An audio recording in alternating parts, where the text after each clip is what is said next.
Әңгіме басталмас бұрын, арнаға тіркеліп, жаңа хикаяларды бірінші болып тыңдаңыз. Той біткен күннің ертеңінде үй тым-тыныш болып кетті. Кеше ғана осы аулада күлкі, музыка, адамдардың у-шу дауысы үзілмей тұрған еді. Ал бүгін тек сағаттың тықылы ғана естіледі. Сол дыбыс менің ішімдегі белгісіз бір қорқынышты оятып тұрғандай. Мен дастархан басында жалғыз отырдым. Кеше келін болып түскен үйім маған әлі бөтен. Әр бұрышында басқа біреудің ізі бардай сезіледі. Қабырғадағы суреттер, ескі перделер, тіпті ауа да маған жат. Күйеуім Әлихан таңертең ерте тұрып жұмысына кетіп қалды. Жаңа түскен келінсім, демал, деді де маңдайымнан сүйіп шығып кетті.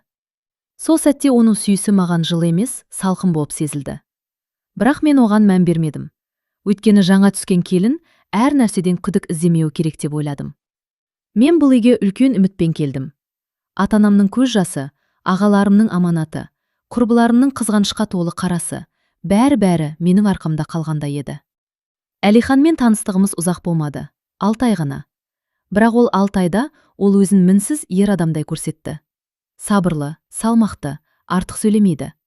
Маған сен менің тыныштығымсың дейтін. Сол сөзге сеніп, бар өмірімді соған байладым. Тойдан кейінгі алғашқы апта тым жақсы өтті. Енесі де, қайын сіңлілері де маған жаман қараған жоқ. Бірақ бір нәрсе, көзге көрінбейтін, бірақ сезілетін бір салқындық бар еді. Кейде кешкі ас кезінде Әлихан телефонын үстелден аулақ қоятын. Экранды төмен қаратып. Біреу хабарласса, бірден сыртқа шығып кететін. Мен өзімді тоқтаттым. Жаңа ғана үйлендіңдер, сен неге күмәнданасың, деп. Бірақ 3-ші аптада бір қызық жағдай болды. Әлихан бір кеште үйге кеш келді. Сағат 11 шамасы. Үстіндегі киімі сәл мұжылған, көзі шашаңқы. Жұмыс па? Дедім жай ғана. Иә, деді де, көзіме тік қарамай, жуынатын бөлмеге кіріп кетті. Сол түні мен ұйықтай алмадым. 3 ай өтпей жатып, менің ішімде тыныштық қалмады. Жүрегім бір нәрсені сезіп тұрғандай. Бірақ не екенін білмеймін. Бір күні енем екеуміз шай ішіп отырдық. Ол бір сәт үнсіз қалды да, кенет. Қызым, сен Әлиханды бұрыннан танисың ба? Деп сұрады. 6 ай, дедім. Аз уақыт екен, деді де, әңгімесін басқа жаққа бұрып жіберді. Сол сәт менің ішімде бір нәрсе үзіліп кеткендей болды. Тойдан кейінгі 3-ші айға таяғанда, бір кеште Әлихан телефонды үйде ұмытып кетіп, өзі сыртқа шығып кеткен еді. Телефон үстелде дір ете қалды. Экранда бір есім жанды. Айжан. Жүрегім тоқтап қалғандай болды. Мен телефонды қолыма алдым. Сол сәттен бастап менің өмірім екіге бөлінетінін білмедім. Телефон қолымда дірілдеп тұрды. Экрандағы жазу анық, қашып құтылмайды. Айжан. Жүрегім дүрсілдеп, құлағыма қанның даусы естілгендей болды. Қолымнан телефон түсіп кете жаздады. Бір сәтке бәрі тоқтап қалғандай. Үйдің іші тым-тыныш. Сағаттың тықылы да естілмей қалғандай. Айжан кім? Бұл сұрақ миымда 1000 рет қайталанды. Бірінші ойым әріптесі шығар. Екінші ойым туысы шығар. Үшінші ой айтуға қорықтым. Телефон қайта дір етті, хабарлама келді. Жауап бермей жатырсың, бала ұйықтады, қашан келесің? Мен демімді ішіме тартып алдым. Бала? Осы бір сөз бүкіл үмітімді бір сәтте жермен жексен етті. Қолым қалтырап, диванға отыра кеттім. Көзіме жас келді, бірақ жылай алмадым. Тамаққа бірдеңе кептеліп қалғандай. Мен ештеңе жазбадым, телефонды орнына қойдым. Бірақ енді бұрынғыдай көрмеген адамдай бола алмадым. Сол кеш Әлихан үйге кеш қайтты. Есікті жай ашты, мені көріп, ұйықтамадың ба деді. Жоқ дедім тыныш қана. Ол бетіме қарады, ұзақ, бірдеңе сезгендей.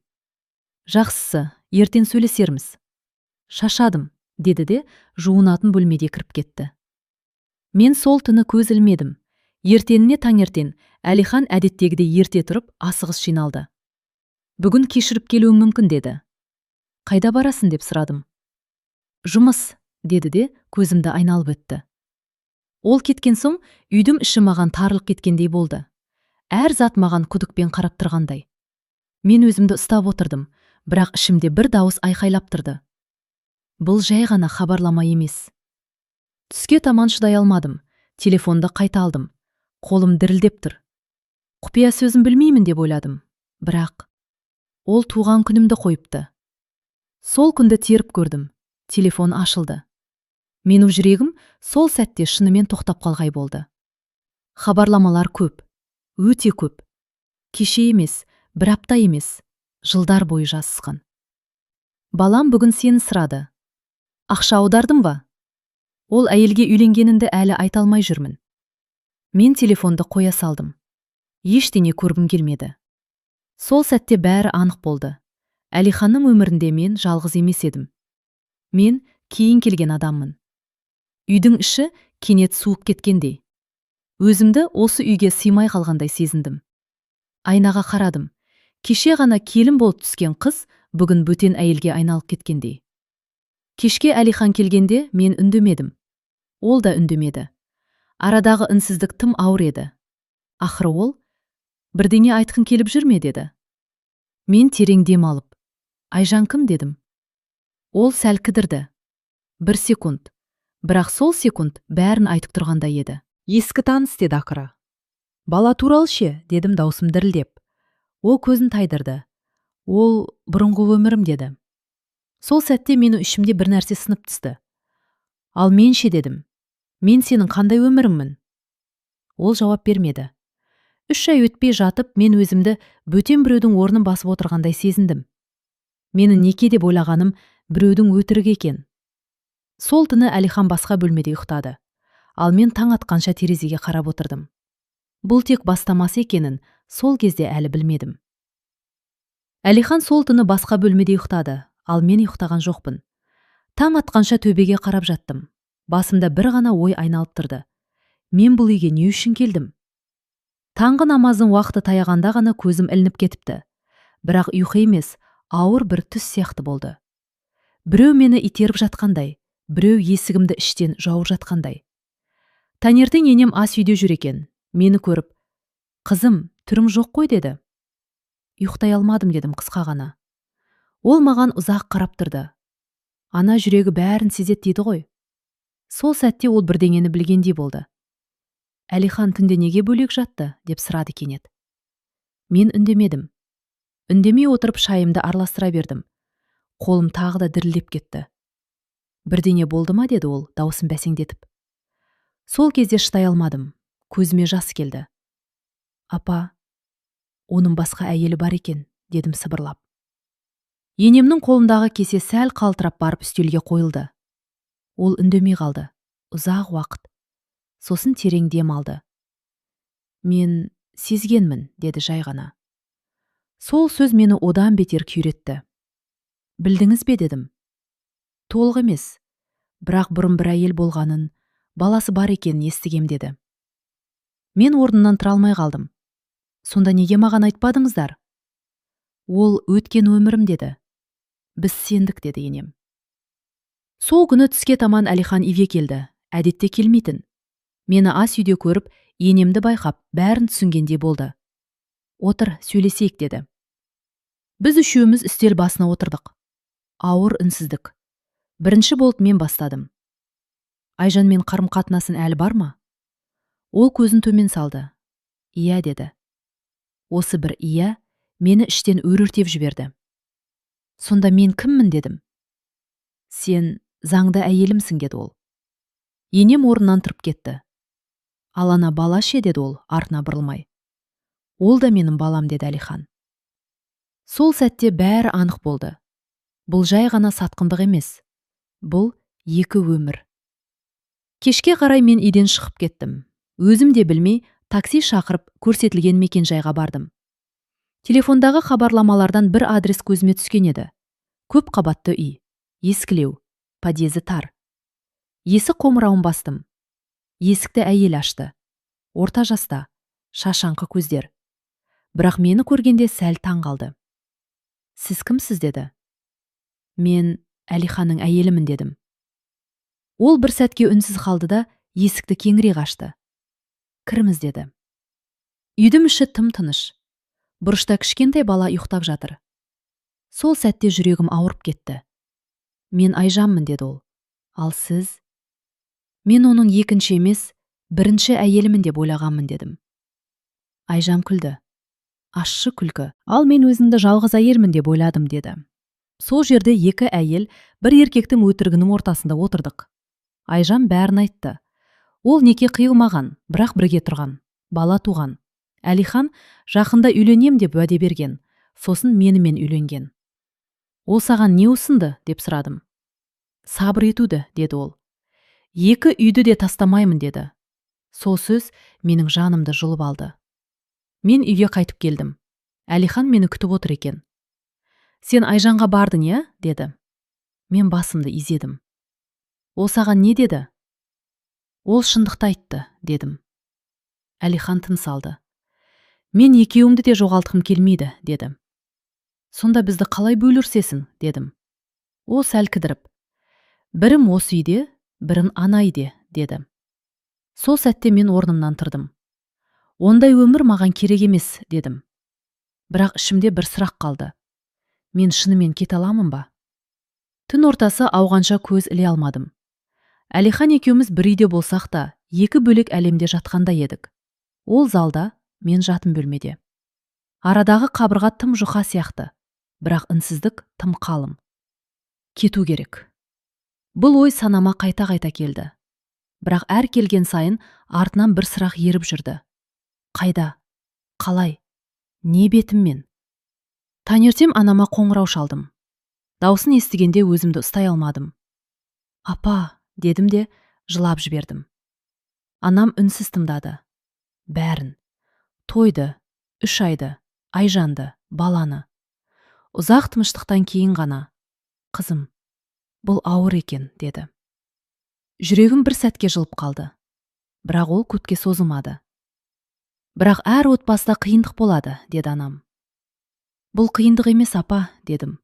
Бұл өтірік. Еркек қой, деді ол ауыр күрсініп.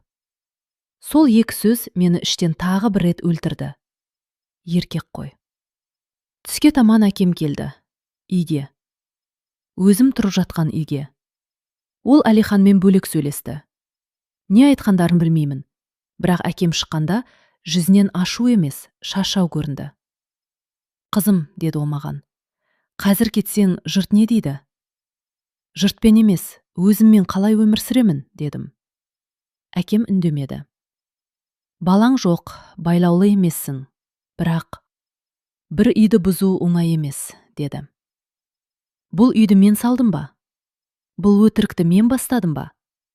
Осы сұрақтарды ішімде қалдырдым. Кеште енем кірді, қолында шай. Қызым, деді ол жай ғана. Сенің жаным ауыр екенін білем. Онда неге мені тоқтатпайсыз, дедім. Ол көзін төмен салды. Себебі тоқтатсам, баламнан айырылып қалам, деді. Сол сәтте бәрі анық болды. Бұл үйде әркім өз шындығын сақтап қалғысы келеді.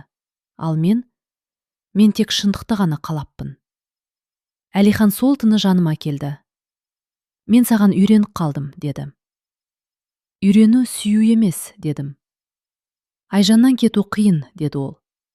Ол баламның анасы. Ал менше, дедім тағы да. Сен тағдырым, деді. Сол сөз күлкілі естілді. Тағдыр өтірік айтпайды, дедім. Сен айттым. Келесі күндері үйге адамдар келе бастады. Туыстар, ақыл айтуға. Сабыр ет. Көргін бе, бәрі шыдайды. Бала үшін. Еркек қой. Әр сөз бір-бір кірпіш. Сол кірпіштерді менің арқама тиіп жатқандай. Айжан да хабарласты. Мен де шашадым, бірақ бала бар. Ол да тұзақта еді. Бірақ менің тұзағым қоғам. Оның тұзағы ана болу. Сол түні мен айнаға ұзақ қарадым. Көзімде үміт жоқ, бірақ қорқыныш бар. Қалсам өзімді жоғалтам. Кетсем бәрін жоғалтам. Таң ата шешім қабылдадым. Чемоданымды аштым. Бірақ есік алдында Әлихан тұр екен. Кетпеші, деді. Мен сенің екінші үйім бола алмаймын, дедім. Ол жылады, алғаш рет. Уақыт бер, деді. 3 ай аз уақыт емес, дедім.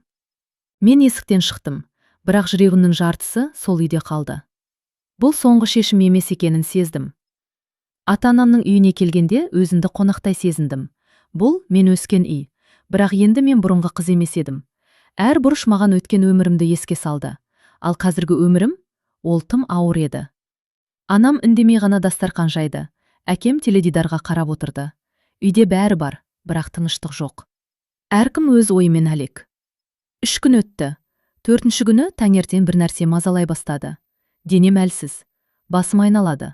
Ал ең бастысы, күнтізбеге қарауға қорықтым. Кешігіп жатыр. Жүрегім суып кетті.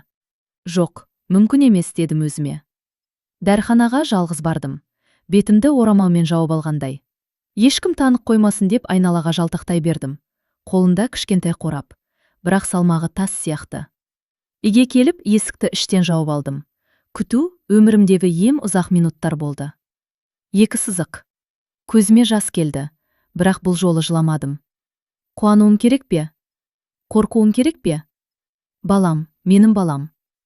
Сол сәтте бүкіл әлем тағы да төңкеріліп түскендей болды. Егер мен кетсем, балам әкесіз қалады. Егер қалсам, өзімді жоғалтам. Анам бәрін бірден байқады. Бірдеңе болды ма деді. Мен үнсіз тесті көрсеттім. Анамның жүзі өзгеріп кетті. Я Алла, деді де отырып қалды. Кешке әкем білді. Ол үндемеді. Ұзақ уақыт. Енді бәрі басқаша деді ақыры. Енді ойлану керек. Сол түні Әлихан қоңырау шалды. Сені сағындым деді. Мен жүкті болуым мүмкін дедім бірден. Ол үнсіз қалды. Сосын дауысы өзгерді. Нақты ма? Я. Онда қайт деді ол. Бала үшін. Бала үшін. Бұл сөз тағы да бәрін менің мойныма артты. Айжан да білді. Біреу айтқан. Сен де ана боласың екен. Онда бәрін бөлісуге тура келеді деп жазды ол. Сол хабарламадан кейін қолым дірілдеп кетті. Бөлісу. Баланы ма? Әкені ме? Тағдырды ма? Ауылдағы бір туыс келді. Қызым, 2 әйел болғаны жана нәрсе емес деді. Бұрын да болған. Бірақ бұрын әйелдерде таңдау болмаған дедім. Ол үндемей қалды. Дәрігерге бардым. Ерте кезең деді ол. Стресс зиян. Ал менің өмірім стресс емес пе? Әлихан күнде хабарласты. Үйге қайт деді, бәрін түзетемін. Қалай дедім? Уақытпен деді. Ал уақыт маған жау сияқты көрінді. Түнде баламмен іштей сөйлестім. Сен менің күшімсің бе, әлсіздігімсің бе? Сен үшін не істеуім керек? Таңертең шешім қабылдадым. Әлиханға хабарластым. Мен бір шартпен ғана оралам дедім. Айт деді ол. Мен терең дем алдым. Айжанмен аранды үзесін. Балаше деді ол. Балаға әке бол. Бірақ 2 үй болмайды. Телефонның ар жағында ұзақ тыныштық орнады. Мен ойланайын деді ол. Сол сөз бәрінен ауыр тиді. Егер еркек ойланып тұрса, ол әлде қашан таңдаған. Мен терезеге қарадым. Ішімдегі бала тыныш жатқандай. Ал менің жаным жылап тұрды. Әлихан 3 күн хабарласпады. 3 күн. Бірақ маған 3 жылдай көрінді. Телефон қолымнан түспеді. Әр дыбысқа селк етем. Бірақ үнсіздік қана. Анам күнде сабыр ет деді. Ал менің сабырым әлде қашан таусылған еді. 4-ші күні кешке қоңырау шалды. Кездесейік деді қысқа ғана. Қайда? Үйде емес, бейтарап жерде. Бейтарап. Бұл сөздің өзі бәрін айтып тұрғандай. Біз бір шағын кафеде кездестік. Бұрын бірге келетінбіз. Енді бәрі бөтер. Әлиханның жүзі жүдеп кеткен. Көзінде бұрынғы сенімділік жоқ. Мен шешім қабылдадым деді ол. Жүрегім дүрсілдеп кетті. Тыңдап отырмын дедім. Мен баламнан бас тарта алмаймын деді ол. Айжаннан да толық кете алмаймын. Мен басымды изедім. Жалғастыр дедім. Бірақ сені де жоғалтқым келмейді деді. Сен заңды әйелімсің. Балаң да менікі. Сондықтан ол тоқтап қалды. Сондықтан не дедім? Сондықтан 2 жақты да сақтаймын деді ол ақыры. Сол сәтте бір ғажайып тыныштық орнады. Ішімде дауыл жоқ, жылау жоқ, айқай жоқ. Тек анықтық. Яғни дедім баяу. Сен мені таңдамадың. Мен бәрін таңдадым деді ол. Жоқ дедім. Сен өзіңді таңдадың. Ол үндемеді. Мен сенің 2-ші өмірім бола алмаймын дедім. Менің балам да 2-ге бөлінбейді. Ол қолымды ұстағысы келді. Мен тартылып кеттім. Мен сені жақсы көрем деді. Сүйген адам таңдайды дедім. Ал сен ойландың. Сол жерде мен алғаш рет өзімді әлсіз сезінбедім. Үйге келген соң Айжан хабарлама жіберді. Ол сенімен кездесті ме?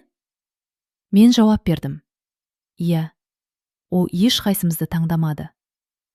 Ұзақ уақыттан кейін жауап келді. Онда бәрі түсінікті.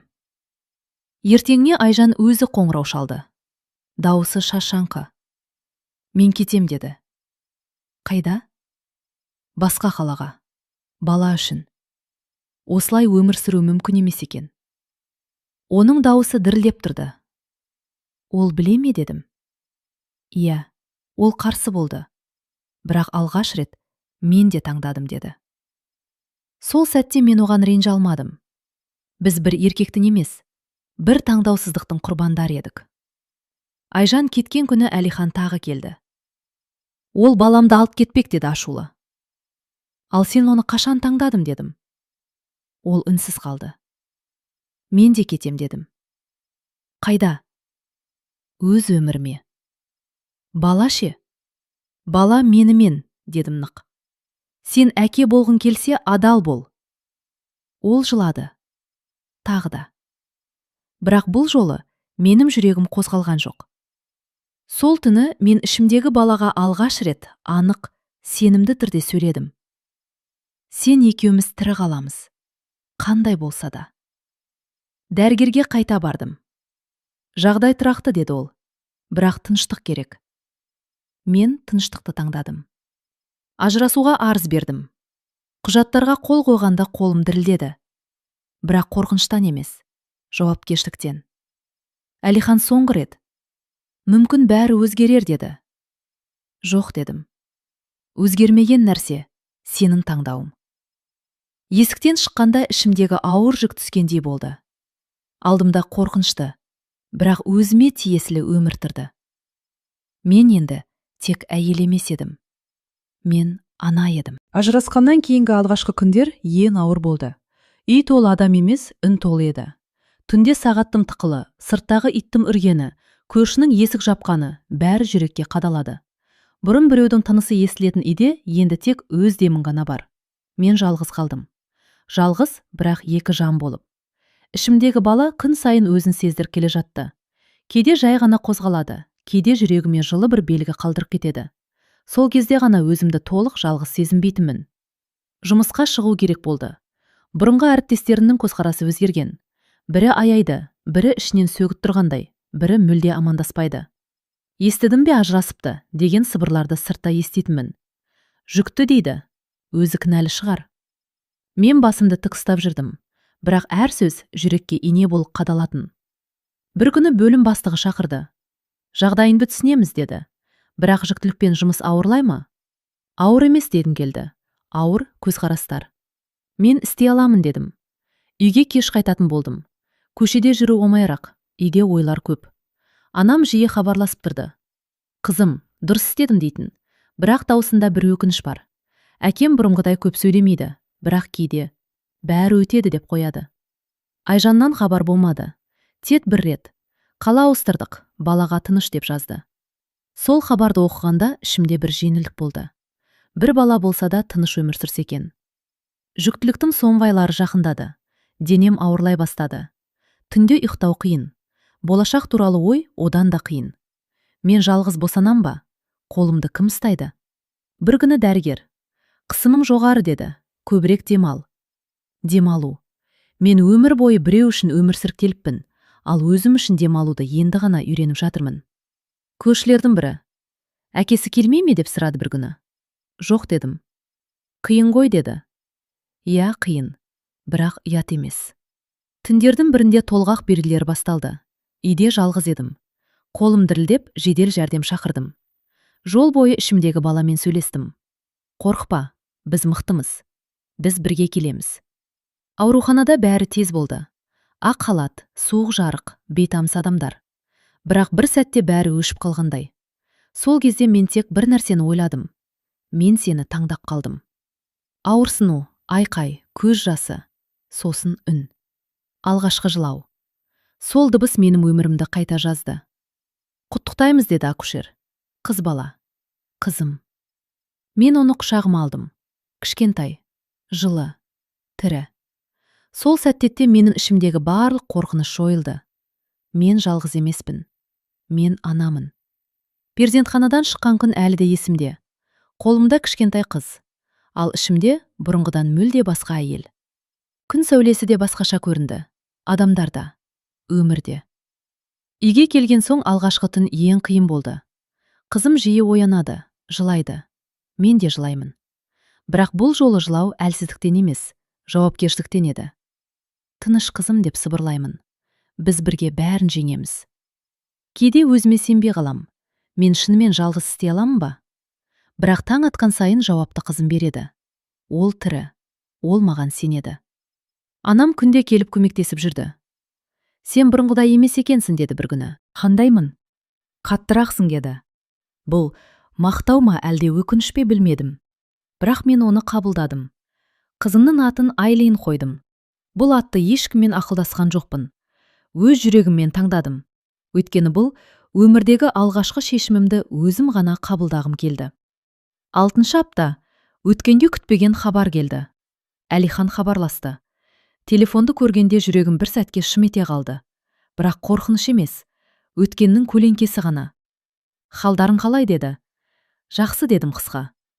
Қызымды көрсем бола ма, деді. Қызымды. Осы сөзді айтуға оның қақысы бар ма? Қашан, деп сұрадым. Бүгін, немесе ертең, деді ол. Мен үндемедім. Ұзақ ойландым. Бұл кездесу мен үшін емес, Айлин үшін екенін түсіндім. Келесі күні ол келді. Есіктен кіргенде бұрынғыдай емес еді. Иығы түсіп кеткен, көзінде шашау. Өмір оны да үйреткен сияқты. Айлинді қолына алған сәтте ол жылады. Кешір мені, деді сыбырлап. Мен үндемедім. Себебі кей кешірімдер кеш айтылады. Мен бәрін жоғалттым, деді ол. Айжан кетті. Сен кеттім.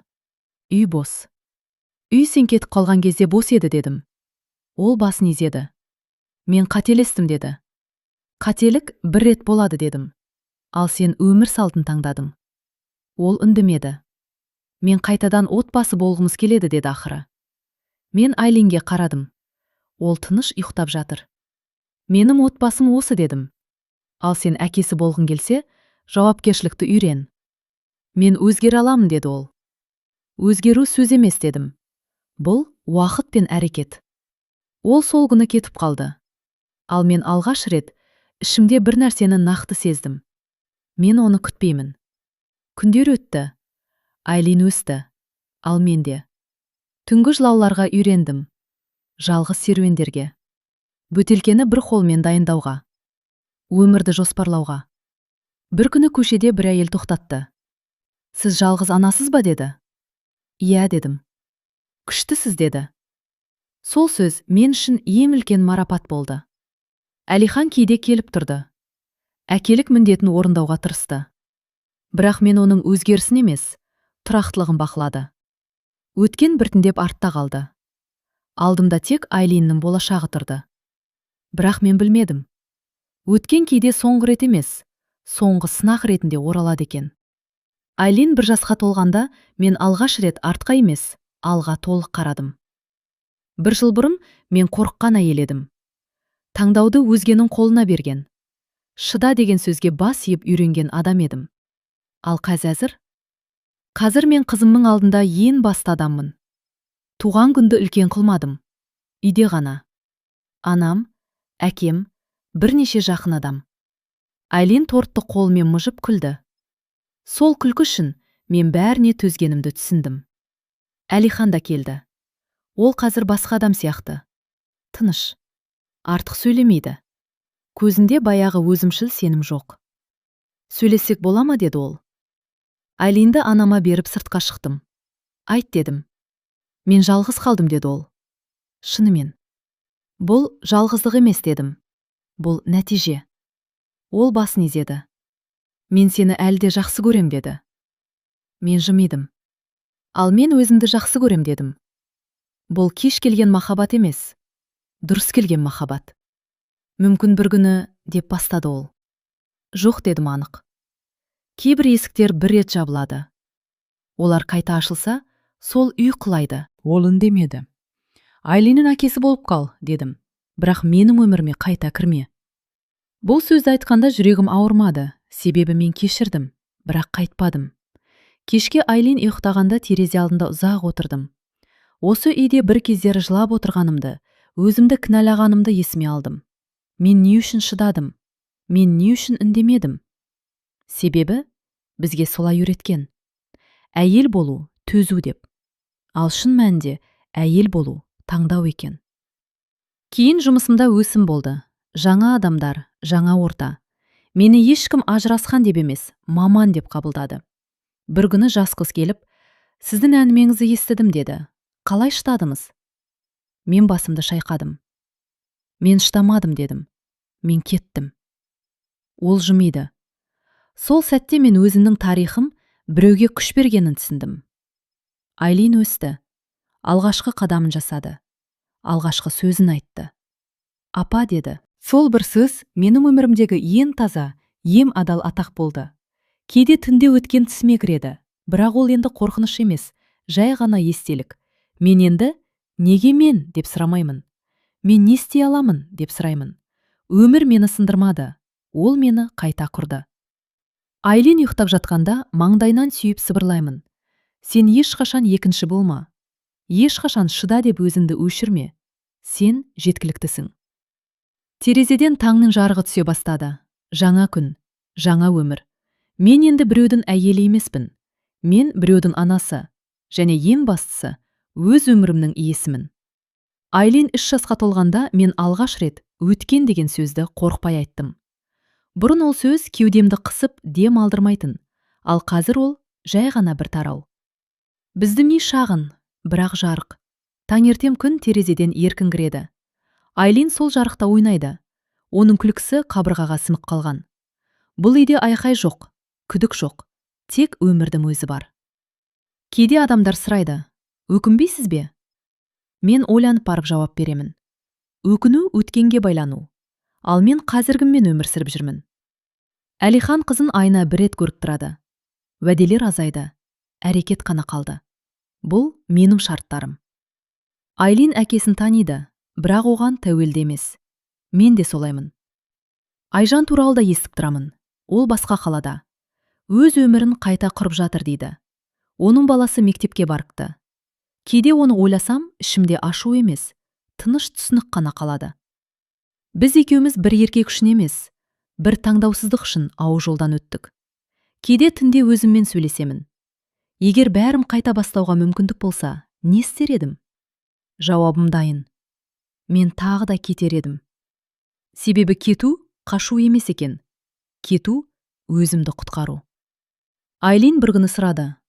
Апа, әкем неге бізбен тұрмайды? Мен оның деңгейінде жауап бердім. Себебі кейбір адамдар бірге өмір сүруді үйрене алмайды, қызым. Ол басын изеді де ойынын жалғастырды. Балалар шындықта ауырлатпай қабылдайды. Біз ғана оны күрделендіреміз. Жұмыста мені бағалайды. Дауысым сенімді. Көзқарасым тік. Біреудің рұқсатын күтпеймін. Біреудің көңілі үшін өмір сүрмеймін. Бір күні енемді кездестірдім. Ол қартайып қалыпты. Қызым, деді ол, сен дұрыс жасадың. Бұл сөзді бұрын естірім келетін, ал қазір ол маған керек демес еді. Бірақ бәрібір жүрегім жылыды. Кейде жалғыздық келеді, бірақ ол бұрынғыдай қорқынышты емес. Ол тыныштықтың басқа аты. Мен енді неге мен деп емес, мен бұдан не үйрендім деп ойлаймын. Айлин ұйықтап жатқанда терезеден сыртқа қараймын. Қала баяу тыныстап тұр. Ал мен өз тынысымды сеземін. Өмір әркімге әділ емес. Бірақ ол әрқашан таңдау береді. Мен сол таңдауды жасадым. Және соның арқасында мен өз атыммен, өз даусыммен, өз өміріммен өмір сүріп жүрмін. Абрар.